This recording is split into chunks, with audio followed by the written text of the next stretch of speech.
How are you all, students? You all, I think you all will be fine.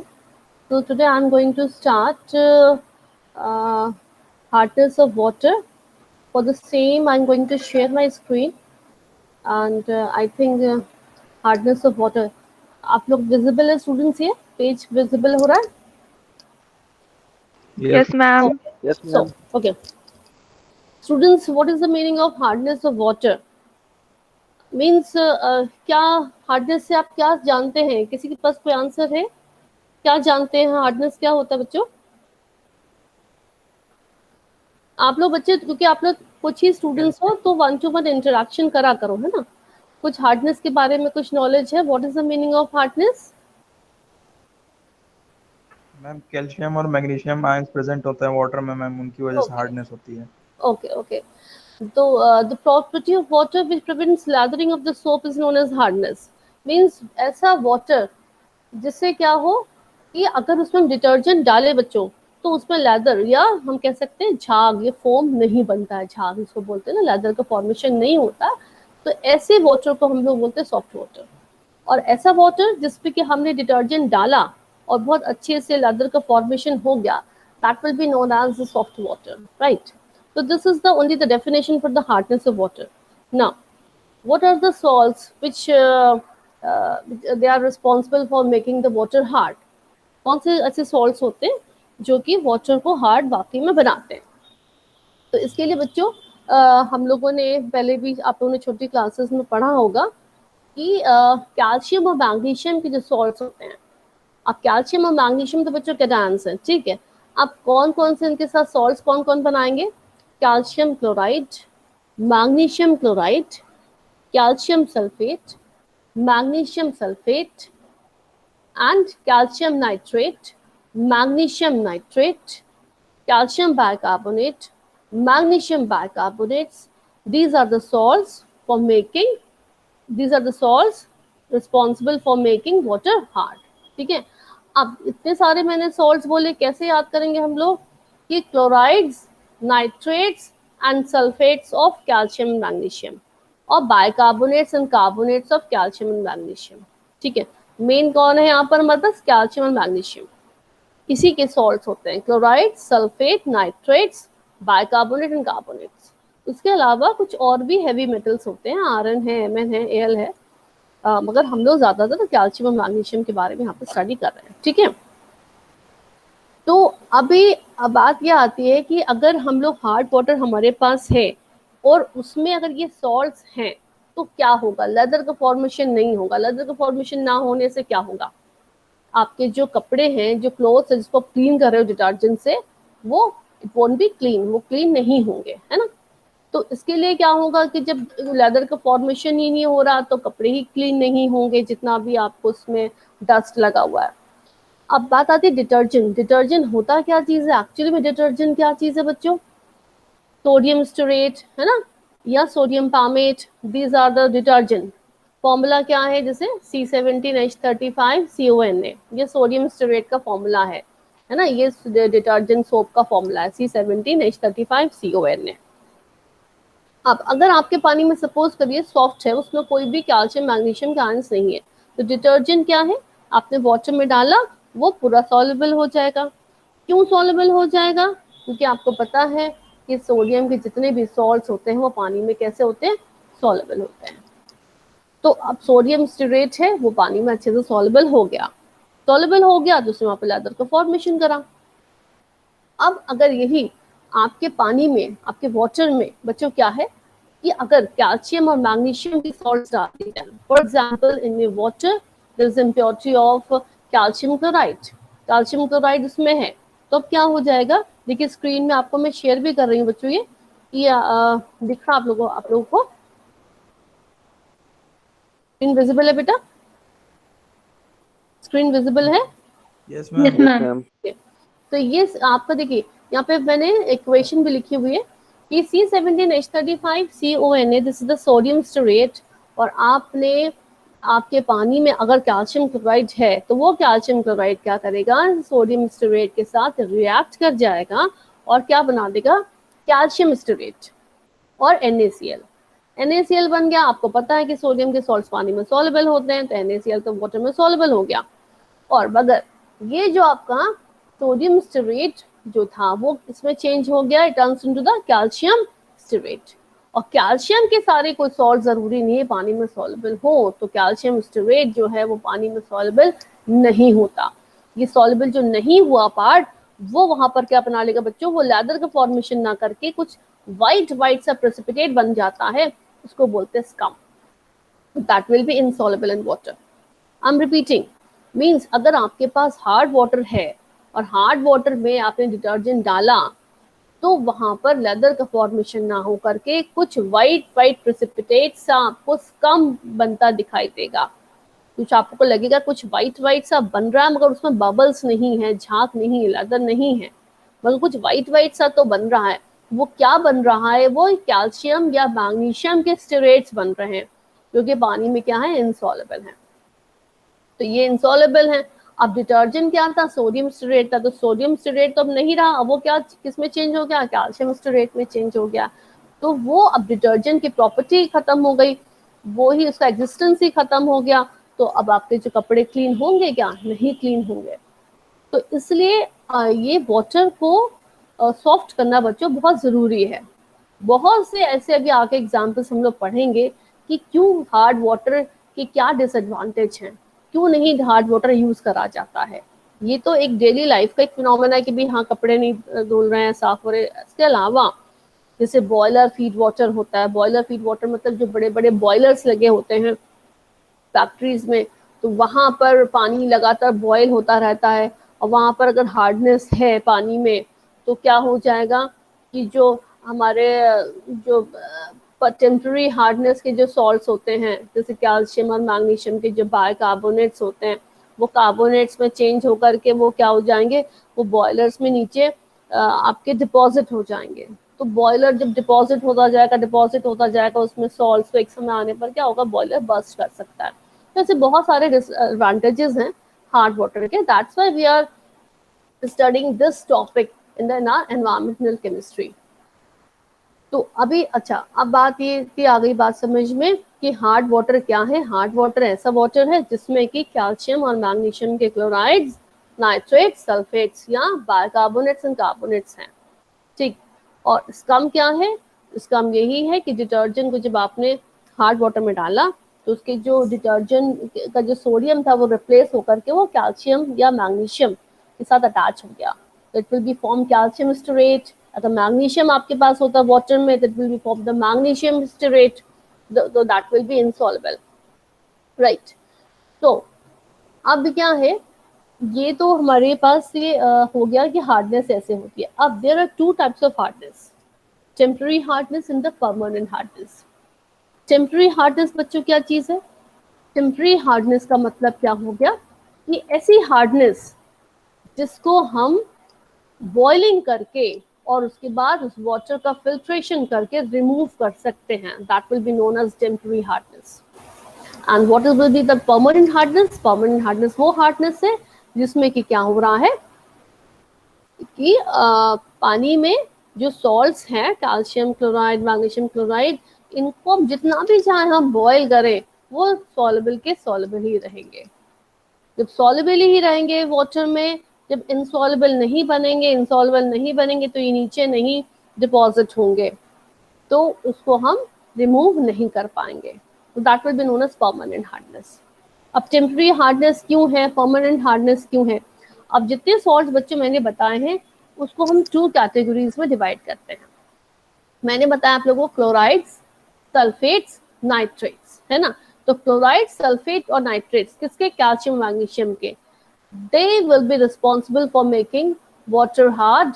और कैसी hardness करेंगे, they will produce permanent hardness, they will produce permanent hardness. कौन कौन से बच्चे फिर से सुन लेंगे, क्लोराइड्स, सल्फेट्स एंड नाइट्रेट्स, है ना। ये जो इसके जो कैल्शियम मैग्नीशियम के सॉल्ट्स होंगे वो परमानेंट हार्डनेस करेंगे प्रोड्यूस। और दूसरी हार्डनेस कौन सी मैंने बताई, टेम्पररी हार्डनेस, उसके लिए कौन कौन से सॉल्ट्स रिस्पॉन्सिबल होंगे, आपके बाइकार्बोनेट्स हैं जैसे, है ना, या कार्बोनेट्स हैं, बाइकार्बोनेट्स हैं। तो इसकी वजह से जो वाटर में हार्डनेस होगी उसको बोलेंगे टेम्पररी हार्डनेस। अब कैसे होगा, अगर आपके वाटर में बच्चों मान लीजिए कि कैल्शियम बाइकार्बोनेट की हार्डनेस है, ठीक है, कैल्शियम बाइकार्बोनेट आपके वाटर में मिला हुआ है, वो डिजोल्व हो जाता है, calcium bicarbonate can be dissolve in water. मगर जब हमने बॉईल किया तो बॉईल करने पर बच्चों क्या हो जाएगा, जो बाइकार्बोनेट है it will B change into carbonate, calcium bicarbonate will be change into calcium carbonate, और कैल्शियम कार्बोनेट जो होता है पानी में डिजोल्व नहीं होता। 3 सॉल्ट्स के नाम बोलूंगी जो आप बिल्कुल याद कर लोगे कि ये सॉल्ट्स पानी में डिजोल्व नहीं होते। कौन कौन से, calcium carbonate, magnesium carbonate and magnesium hydroxide. ये 3 सॉल्ट्स ऐसे हैं जो कि वाटर में डिजोल्व नहीं होते, calcium carbonate, magnesium carbonate and magnesium hydroxide. ये पानी में डिजोल्व नहीं होते हैं। जब डिजोल्व नहीं होंगे तो क्या होगा, नीचे आप जहां पर भी जिस भी आप जिसमें भी आप वाटर बॉईल कर रहे हैं उसमें जाकर के नीचे डिपॉजिट हो जाएंगे सॉल्ट्स। तो क्या हो गया, अगर आपके वाटर में कैल्शियम बाइकार्बोनेट है तो it will B change into calcium carbonate, है ना, कैल्शियम कार्बोनेट में चेंज हो गया। और मैग्नीशियम बाइकार्बोनेट है तो it will B change into magnesium carbonate, या मैग्नीशियम बाइकार्बोनेट जो है मैग्नीशियम हाइड्रोक्साइड में भी चेंज हो सकता है। देखिए तीनों रिएक्शन यहाँ पे लिखे हुए हैं, आप लोग को दिख रहे हैं ये, है ना, ये कैल्शियम कार्बोनेट में चेंज हो रहा है, या मैग्नीशियम कार्बोनेट में चेंज हो रहा है, या मैग्नीशियम हाइड्रोक्साइड में चेंज हो रहा है। तो ये तीनों ही सॉल्ट्स पानी में क्या है, सॉल्युबल बच्चों नहीं है। जब ये सॉल्युबल नहीं है तो क्या हो जाएगा, ये नीचे जाकर के डिपॉजिट हो जाएंगे और उसको बाद में हम फिल्ट्रेशन के through we can remove it, ठीक है। और ये इस तरीके से क्या हो जाएगा, in this way we can remove our temporary hardness, right.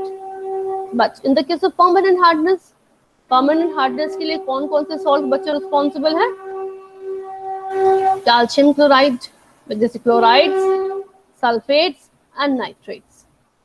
ये तीनों आपके सॉल्ट्स ऐसे हैं, क्लोराइड्स, सल्फेट एंड नाइट्रेट्स, किसके, कैल्शियम मैग्नीशियम के। ये ऐसे सॉल्ट्स हैं जिनकी वजह से क्या होगा, पानी में परमानेंट हार्डनेस होगी। What is the meaning of permanent hardness, कि अब इन सॉल्ट्स को या इससे इसका वाला जो वाटर होगा इसको हम चाहे जितना देर भी इसको हम बॉईल करें, अब ये जो सॉल्ट्स हैं इट विल रिमेन सॉल्युबल, ये सॉल्युबल के सॉल्युबल ही रहेंगे, ये प्रेसिपिटेट आउट नहीं होंगे। जब नहीं होंगे तो क्या हो जाएगा, इसको हम फिल्ट्रेशन से हम इस हार्डनेस को रिमूव नहीं कर सकते। तो परमानेंट हार्डनेस का मतलब ये नहीं कि ये हार्डनेस रिमूव ही नहीं हो सकती, रिमूव हो सकती है, उसके लिए अदर मेथड्स होते हैं, लाइम सोडा मेथड होता है, जियोलाइट मेथड होता है, आयन एक्सचेंज रेजिन मेथड है, रिवर्स ऑस्मोसिस है। These are the methods जिससे क्या होगा, permanent hardness as well as temporary hardness both can be removed. But by boiling and filtration, you can remove only the temporary hardness, not the permanent hardness, right? So are you all are getting the students? समझ में आ रहा है क्या बातें बता रही हूँ, समझ में आ रहा है, I am audible? Yes ma'am. Okay, yes ma'am. Good. So ये परमानेंट हार्डनेस के लिए सॉल्ट्स रिस्पॉन्सिबल ये हो गए, और वो मैंने बता दिया कि कौन कौन से मेथड्स हैं, ion exchange resin method, reverse osmosis, zeolite, ये सब मेथड्स हैं जिनसे हम अपना वाटर को सॉफ्ट कर सकते हैं। अब आती है बात कि वे ऑफ एक्सप्रेसिंग हार्डनेस, हम हार्डनेस को कैसे एक्सप्रेस करते हैं। तो एक बात सब बहुत ध्यान से याद रखेंगे कि हार्डनेस को जब भी हम किसी वाटर की हार्डनेस निकालते हैं तो हमेशा कैल्शियम कार्बोनेट के टर्म्स में निकालते हैं। मतलब इस बात का मतलब सिर्फ आप इतना समझेंगे कि हमें अज्यूम करेंगे कि अगर इस सॉल्ट की जगह सपोज कीजिए आपके वाटर में मैग्नीशियम क्लोराइड है या कैल्शियम क्लोराइड है ना, और हमने पूछा कि बताइए कितनी हार्डनेस है, तो आप क्या करोगे, फॉर्मूला होता है, अभी वो भी बताऊंगी, डिस्कस करूंगी मैं, कि आप क्या करोगे कि आप ये उसको कन्वर्ट करोगे कि अगर इस मैग्नीशियम क्लोराइड की जगह पर अगर इतना कैल्शियम क्लोराइड होता तो कितनी हार्डनेस होती। अगर इसी की जगह पर आपके वाटर में मैग्नीशियम क्लोराइड की जगह कैल्शियम कार्बोनेट होता, या आपके अगर वाटर में कैल्शियम सल्फेट की इम्प्योरिटी थी तो कैल्शियम सल्फेट की जगह पर अगर कैल्शियम कार्बोनेट होता तो कितनी हार्डनेस होती। इसका मतलब ये हो गया, ऐसे बच्चे समझेंगे कि जो भी हम हार्डनेस कैलकुलेट करते हैं in terms of calcium carbonate, हम लोग क्या करते हैं, इसको मेजर करते हैं कैल्शियम कार्बोनेट के टर्म्स में हमेशा, ये एक स्टैंडर्ड है, ठीक है। रीजन क्या है, क्योंकि कैल्शियम कार्बोनेट का जो बच्चों वेट होता है, मॉलिकुलर वेट होता है, वो 100 होता है। तो जो फॉर्मूला बनता है हमारा कि हार्डनेस निकालने का फॉर्मूला, वी कैन नोट कि क्या हार्डनेस का फॉर्मूला क्या होता है बच्चों, mass of the substance upon molecular mass of the substance into 100। Mass of the substance का मतलब क्या हो गया, अगर मैंने आपसे कहा कि हमारे पास इतना वाटर है, 1 लीटर वाटर है, और उसमें हमने 2 मिलीग्राम का कैल्शियम कार्बोनेट मिला दिया, सॉरी कैल्शियम क्लोराइड मिला दिया या मैग्नीशियम क्लोराइड मिला दिया, कितना मिला दिया, 2 मिला दिया है, ठीक है। तो आपका फॉर्मूला क्या हो गया, mass of the substance upon molecular mass. तो 2 मिलाया हम लोगों ने, 2 मिलीग्राम मिलाया, तो 2 अपॉन जितना भी उस सब्सटेंस का मॉलिकुलर वेट है वो, और इनटू 100। 100 यहाँ पर क्या चीज है, परसेंटेज नहीं है, 100 यहाँ पर क्या होगा, 100 यहाँ पर कैल्शियम कार्बोनेट का मॉलिकुलर वेट है। जो भी हम हार्डनेस निकालेंगे उसको हम कैल्शियम कार्बोनेट के टर्म्स में चेंज करेंगे। इससे फॉर्मूला बनता है mass of the substance upon molecular mass of the substance into 100। जो भी, अगर आपके, मैंने कहा वाटर में, सपोज करो वाटर में मैग्नीशियम नाइट्रेट मिला हुआ है, इतने ग्राम मैग्नीशियम नाइट्रेट मिला हुआ, या इतने ग्राम कैल्शियम क्लोराइड मिला हुआ, जितने भी ग्राम मिला हुआ, तो मास ऑफ द सब्सटेंस तो आपने वो फिल कर दिया अपॉन मॉलिकुलर मास इनटू 100। 100 क्या होगा, कैल्शियम कार्बोनेट का वेट है। तो इस तरीके से हम सारे वाटर, जितनी भी हमारे सॉल्ट्स हैं, उनको हम लोगों ने चेंज कर दिया in terms of calcium carbonate, और फिर उसके बाद सबको ऐड कर दिया, बताया कि वाटर में टोटल हार्डनेस हमारी इतनी है, ठीक है। तो ये बात ये याद रखेंगे कि हमेशा हार्डनेस हम लोग निकालते हैं कैल्शियम कार्बोनेट के टर्म्स में निकालते हैं, इसको स्टैंडर्ड बनाया गया है। फिर नेक्स्ट आती है इसमें चीज बच्चों कि हार्डनेस की यूनिट क्या होती है, आप लोगों को पता भी होगी, है ना। हम लोग जब भी हार्डनेस निकालते हैं तो पीपीएम में निकालते हैं। पीपीएम का मतलब क्या होता है, मिलीग्राम पर लीटर, या 1 ppm मतलब पार्ट्स पर मिलियन, पार्ट्स पर मिलियन। तो 1 milligram per litre is equal to 1 ppm। 1 milligram per litre is equal to 1 ppm। तो इसको हम लोग हार्डनेस निकालते हैं। इसके अलावा हम लोग फ्रेंच और क्लार्क्स में भी हार्डनेस निकालते हैं, right. Now comes to the next point, now disadvantage of hard water. तो ये भी हम लोगों ने भी देखा ही कि सबसे बड़ा डिसएडवांटेज तो ये है कि अगर जो भी आपका वाटर का बहुत हार्ड है, तो उसमें आप जो भी चीज़ की वॉशिंग करेंगे क्लीन करने के लिए, वो चीज़ क्लीन नहीं हो पाएगी, बिकॉज वहाँ पे लेदर का फॉर्मेशन ही नहीं होगा। लेदर का जब फॉर्मेशन नहीं होगा तो वहाँ पर क्या हो जाएगा, स्कम का फॉर्मेशन होने लगेगा। और स्कम क्या है, वो जो डिजोल्व नहीं हो रहे हैं केमिकल्स, जो सॉल्ट जो बन रहे हैं डिजोल्व नहीं हो रहे, वो स्कम है। तो वॉशिंग करना, चाहे वो क्लोथ्स की हो, चाहे किसी भी चीज़ की वॉशिंग हो, वो उसके लिए बहुत प्रॉब्लम हो जाएगी वॉशिंग करना, ठीक है। और इसके अलावा क्या होता है, ये जो कैल्शियम और मैग्नीशियम के जो प्रेसिपिटेट बन गए, जैसे कि कैल्शियम स्टेरेट बन गया या मैग्नीशियम स्टेरेट बन गया, ये सब आपकी जो फैब्रिक होता है ना, उस पर एडयर हो जाते हैं, उसमें स्टिक कर जाते हैं, तो आपका वो जो फैब्रिक होता है वो भी खराब हो जाता है। इसलिए हम हार्ड वाटर नहीं यूज करते हैं। अगर बाथिंग की बात करें तो वही बात है कि बाथिंग, अगर आप हार्ड वाटर से, अगर आप जब taking bath from the hard water, then what will happen कि स्किन आपकी बहुत ड्राई हो जाएगी, है ना। और वापस आपके भी क्या होगा, बॉडी, आपकी बॉडी में, आपकी स्किन में कैल्शियम और मैग्नीशियम के स्टेरेट्स, सॉरी, आप जो भी सोप से नहा रहे हो तो उसमें कैल्शियम और मैग्नीशियम के सॉल्ट्स आपके क्या बॉडी में स्टिक हो जाएंगे। वो स्टिकी प्रेसिपिटेट, वही जो स्कम मैं जो बोल रही हूँ, वो आपकी बॉडी में चिपक जाएगा, और वो आप जितना भी पानी से आप उसको वॉश करना चाहोगे वो वॉश नहीं हो पाएगा, है ना। तो स्किन क्या हो जाएगी, थोड़ी खराब आपकी हो जाती है, और फिर उसमें फिर स्किन डिजीजेस भी हो जाते हैं, है ना, इन्फेक्शन हो जाते हैं। तो हार्ड वाटर बाथिंग के लिए भी आप नहीं यूज कर सकते। अब बात करते हैं कुकिंग की, तो कुकिंग में क्या सबसे बड़ा प्रॉब्लम है बच्चों, अगर कुकिंग में आपको एक भी चीज पता है कि अगर आप वाटर बॉयल करते हो और अगर उसमें कोई सॉल्ट्स हैं, तो क्या हो जाता है, वो जो वाटर का जो बॉइलिंग पॉइंट होता है वो एलिवेट हो जाता है। इसको बोलते हैं elevation of boiling point. Elevation of boiling point, ये आप लोगों ने छोटी क्लास में पढ़ा होगा कि what is the meaning of elevation of boiling point, depression and freezing point, है ना। तो अगर कोई सॉल्ट्स आपके वाटर में हैं तो जैसे वाटर का जो बॉइलिंग पॉइंट होता है वो 100 डिग्री सेंटीग्रेड होता है, 100 पे वाटर आपका बॉयल करता है। मगर आपने अगर सॉल्ट उसमें मिले हुए तो वो 100 पे ना बॉयल करके और ज़्यादा टेम्परेचर पर बॉईल करेगा। तो क्या होगा, इससे आप जो भी कुकिंग गैस है, आपको गैस ज़्यादा कंज्यूम करनी पड़ेगी, इसको ज़्यादा आपको हीट करना पड़ेगा, तब जा करके वो वाटर बॉईल होना शुरू करेगा। अगर हार्ड वाटर नहीं है तो जल्दी से बॉईल हो जाएगा, वाटर हार्ड है तो बहुत टाइम लगेगा। और वो चीज़ अगर वाटर देर से बॉईल होगा तो जो भी चीज़ आप उसमें कुकिंग कर रहे हैं वो चीज़ उसमें अच्छे से कुक नहीं होगी। तो आपको बहुत टेम्परेचर देना पड़ेगा, उसको ज़्यादा फ्यूल को कंज्यूम करना पड़ेगा, फ्यूल कंजम्पशन बढ़ जाएगा। तो ये भी आपके क्या है, ये सब चीज़ें हमारे एनवायरनमेंट पे इफेक्ट डाल रही हैं। तो इसका मतलब हार्ड वाटर कुकिंग के लिए भी अच्छा नहीं है।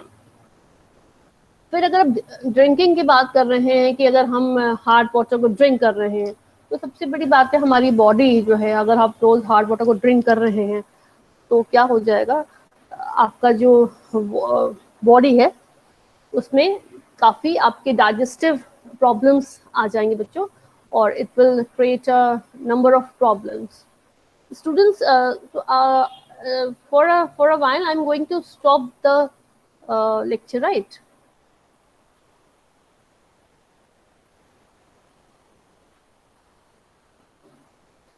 Sharing, just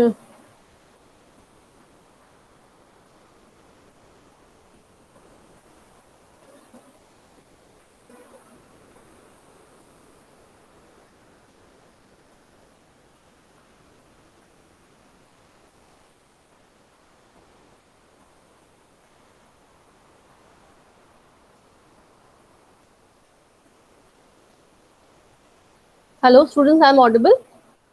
Yes, ma'am. I'm Yes, audible. ma'am. Yes, sir. Just a minute. I'm going to stop the recording.